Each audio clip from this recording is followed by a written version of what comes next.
Та бүхэнд би өнөөдөр хүнийг бүү ялгуурлан харьц гэдэг сэдвийг ярьж өгөх болно.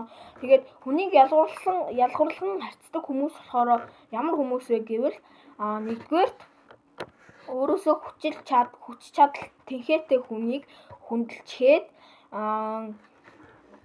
өөрөөсөө сул дорой хүнийг болохоор дорд үздэг. Өөрөөсөө ингээд муу чадалгүй гэж дорд үзэж дээрлэхдэг хүнийг ялгуурлан гадуурхдаг гэж энэ ном дээр гардаг. Тэгээд дээрээс нь болохоор ийм хүмүүсийг бол яавч ойлгохтой хүн биш гэж энэ ном дээр гарсан. Тэгээд бид хэд болохоор ийм хүнийг ялгуурлан гадуурхдаг тийм зантай бол засаарай гэж би та хэдэд хэлье. Тэгээд хэрхэн яаж засах вэ гэвэл бид бүгд маш амархан хүнийг ингэж дахиж ялгуурлан гадуурхаад байх юм бол өөртөө сануулад хинээ тэрэ чи ингэж болохгүй шүү дээ.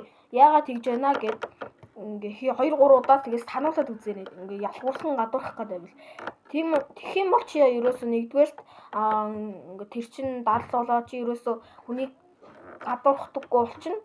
Харин одоо энэ лангаа засахгүй байгаад юм бол эсрэгээрээ мөн бас адилхан дадал болоод хүн болгоныг зүүснээр нь гоочлоод эсвэл одоо гоё тийм өмсөж зүүсэмээс сайн дажгүй байх юм бол ингээд хүндлээ тэгж явах нь бол маш муу гэж би үздэг. Тэгээд дээрэс нь бид бүгд болохоор биний бодлоор бол одоо ингээд ялгаатай байх нь хүний дутагдал биш, харин эсрэгээрээ би хүн болгоны онцлог гэж боддог. Одоо жишээлбэл одоо ингээд би нийгэмд одоо ингээд сакс тоглох дуртай байлаа гэж сайн сакс тоглохдоо тийм дажгүй байлаа гэж бодоход манай нөгөө найз ингээд саксандаа муу байлаа гэж бодъё л тоо. Тэгвэл одоо ингээд энэ ингээд бит хоёрын ингээд нэг харьцуулж байгаа найз маань болохоор намайг сайн ингээд хүндлээд харин тэр найз маань дорд үзэж байгаа гэсэн үг. Энэ бол маш буруу. Тэгээд хүн болгонд ганцхан тэр зүйл төр чадахгүй байлаа гэд бүх зүйлийг чадахгүй гэсэн үг биш. Хүн болгонд хийж чаддаг зүйлүүд байгаа.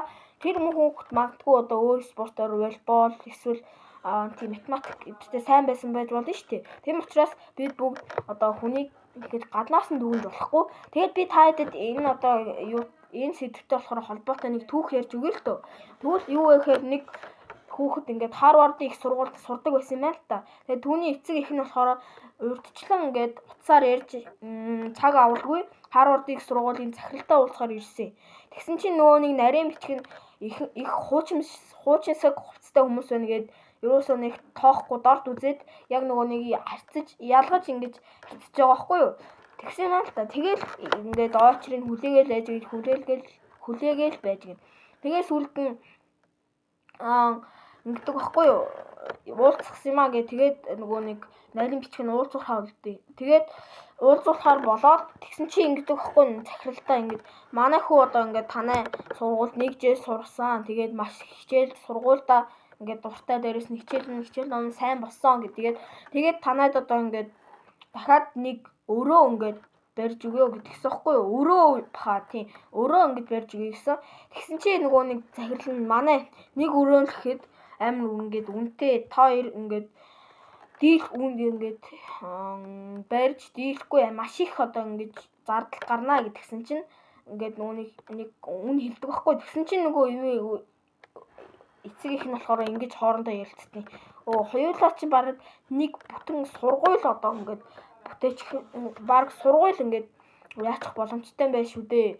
Сургууль баг үүсгэх боломжтой байна гэж яриад тэгээд нөгөө нэг ямар сургууль үү нэг тийм сургууль гэдэг Харвардын их сургуулийн дараа нь ингээд үүсгэсэн байдаг. Тийм учраас чи энэ жишээн дээр гарч байгаа ч гэсэн адилхан чи хүнийг ямар гаднаас нь дүгнэхгүй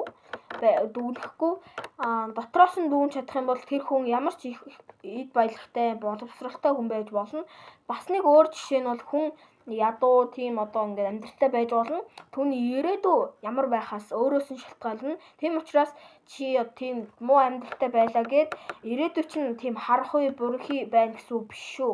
Тэгээд өөрийнхөө тэр энэ хүнийг ялгуурлахдаг зантай бол тэрийгээ засаад тийм зангууч гэсэн ингээд тийм зан ямар хор уршигтай гэдгийг одоо ингээд сураад аваарай. Тэгээд энэ бичлэг маа таалагдсан бол лайк дарж, subscribe хийгээрэй. Баяртай.